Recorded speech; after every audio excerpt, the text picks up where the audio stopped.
आज अभी मौजूद फुलवाड़ी विधानसभा क्षेत्र के सुईथा पंचायत के ग्राम मंगिलचक में भी मौजूद हूँ, जहाँ पर बाबा साहेब डॉक्टर भीमराव अम्बेडकर जी का जयंती समारोह मनाया जा रहा है। इस समारोह में देख रहे हैं कि फुलवाड़ी विधानसभा क्षेत्र से कई लोग यहाँ पर मौजूद हैं, जैसे कि यहाँ पर दिलीप सर हैं। क्या कहेंगे सर, आज बाबा साहेब का जयंती समारोह मनाया जा रहा है ग्राम मंगिलचक में? बड़ी खुशी की बात है कि हम लोग के जननायक, हम लोग के अधिकार को देने वाले बाबा साहब का जयंती है। सब बहुजनों को एक साथ मिलकर के इनको घर घर पूजना चाहिए।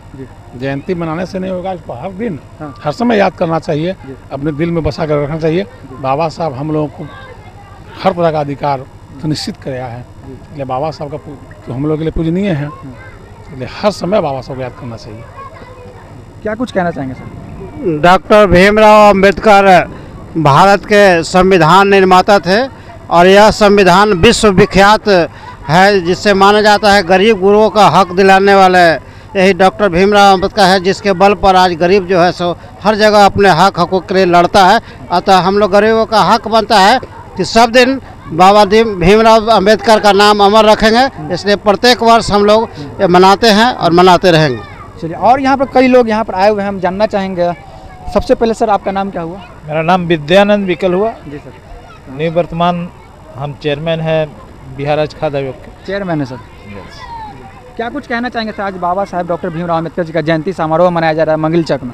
देखिए, बड़ी बेहद खुशी हो रही है कि मंगलीचक में हम लोग बाबा साहेब के जयंती के अवसर पर यहाँ हैं। हमारे सारे मित्र लोग भी हैं यहाँ पर, दिलीप जी ये सब।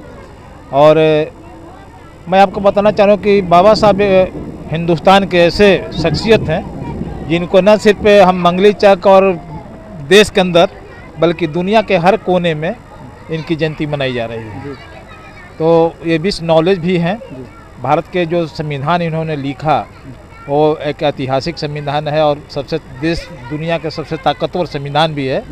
और उस संविधान का ही प्रतिफलन है कि हम आप सारे लोग यहाँ पर ये अभिव्यक्ति का अधिकार भी है, उसका भी उपयोग कर रहे हैं और देश आगे बढ़ रहा है, उस संविधान का देन है। तो वो पवित्र संविधान को अक्षुण्ण रखना है, यही कर्तव्य है। बाबा साहेब के विचार है उसको जन जन तक पहुंचाना, यह भी हम लोग के कर्तव्य है। और इनकी प्रतिमा है उसको भी सुरक्षित रखना हमारा कर्तव्य है।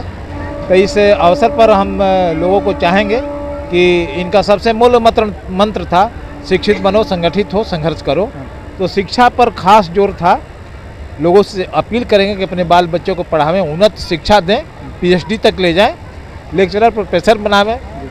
संविधान लिखने का तो अवसर नहीं मिलेगा, लेकिन यदि अगर मौका मिला दुनिया के किसी कोने में जाकर के तो उस देश के संविधान यहाँ के लोग लिख दे। ऐसा शिक्षा भी हम चाहेंगे कि मिलना चाहिए। और IAS IPS भी बने, तरक्की करें, नेता भी बने, समझे कि नहीं, ये भी हम मानना चाहेंगे। इसलिए कि हर क्षेत्र में इनका माने पहल रहा है, योगदान रहा है। और सारे तो आर्थिक व्यवस्था सही हो जाएगी ना, उसके लिए तो और भी काम है, लेकिन नेता भी बनना चाहिए।